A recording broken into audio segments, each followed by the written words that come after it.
ओम शांति।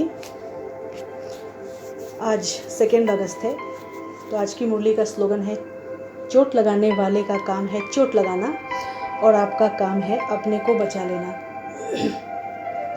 तो बाबा ने हमें चोट लगाने की बात को कहा है। चोट लगाने वाले तो लगाएंगे ही, पर हम कैसे अपने आप को बचा सकते हैं, तो उसके बारे में हम थोड़ा अभी समझेंगे।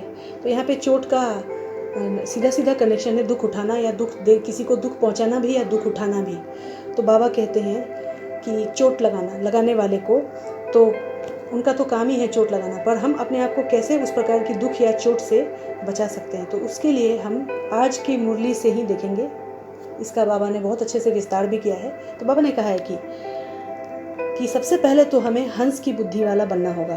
तो यहाँ पे हंस की बुद्धि वाला उदाहरण बाबा इसलिए दे रहे हैं क्योंकि हंस को तो हमने भी देखा है कि हंस तो भक्ति मार्ग में देखा है कि वो किसका वाहन होता है, वो देवी सरस्वती का वाहन होता है। भक्ति मार्ग में भी दिखाया गया है और काफ़ी बुद्धिमान माना जाता है। वो बुद्धिमान पक्षी होता है हंस, क्योंकि उसके अंदर परखने की शक्ति भी होती है। तो इसलिए बाबा भी हम बच्चों को कहते हैं कि हंस बुद्धि वाले बनो, क्योंकि अगर हम हंस वाली बुद्धि बनेंगे तो सबसे अच्छी विशेषता होगी हमारे अंदर परखने की।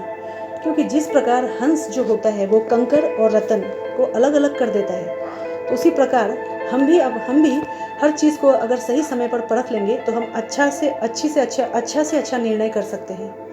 तो इसका प्रभाव भी हमारे जीवन पर नहीं पड़ेगा। तो इसलिए बाबा कहते हैं कि हंस के पास सबसे अच्छी परखने की शक्ति होती है। तो फिर बाबा कहते हैं कि अगर हमारी हंस बुद्धि होगी, अगर हम इस विशेषता वाले बनेंगे तो किसी भी आत्मा के प्रति हमारे श्रेष्ठ और शुभ सोचने वाले होंगे। हम किसी भी आत्मा के प्रति हर आत्मा के भाव को परख कर धारण करने वाले होंगे। कितनी अच्छी बात कही है बाबा ने। तो कभी भी बुद्धि में किसी भी आत्मा के प्रति अशुभ और साधारण भाव हो ही नहीं सकती है, क्योंकि हमारा भावना पहले से ही अगर शुभ होगा हर आत्मा के प्रति, तो किसी के भी भाव को और उसके प्रति हमारा कभी भी अशुभ भावना हो ही नहीं सकता। तो सदा शुभ भाव और शुभ भावना धारण करने वाले होंगे। हम सदा शुभ भाव और शुभ भावना धारण करने वाले होंगे। तो यदि हम किसी के साधारण भाव या व्यर्थ के भाव व अशुभ भाव को जान भी लेंगे तो भी प्रभाव नहीं पड़ेगा, क्योंकि आजकल तो चारों प्रकार आप संसार में देखेंगे तो इन्हीं चीज़ों से लोग घिरे पाए जाते हैं। तो उस प्रकार से हम अपने आप को बचा सकते हैं। तो हर आत्मा के प्रति हमारी कल्याण की वृत्ति हो, अकल्याण की बातें देखते सुनते भी अपनी कल्याण की वृत्ति से उसको बदल देना है हमको।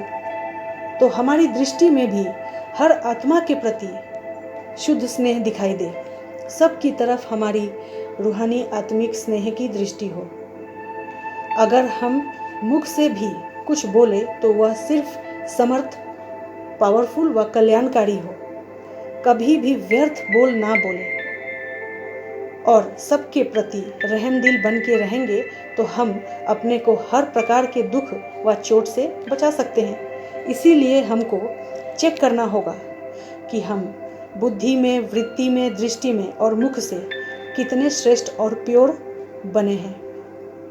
अगर हम इन सभी धारणा को स्मृति में हर पल रखेंगे तो बाहर से जितनी भी दुख देने व चोट लगाने वाली आत्माएं आएंगी तो हम अपने आप को उससे बचा सकते हैं और कभी भी उनका असर हमारे ऊपर हो ही नहीं सकता।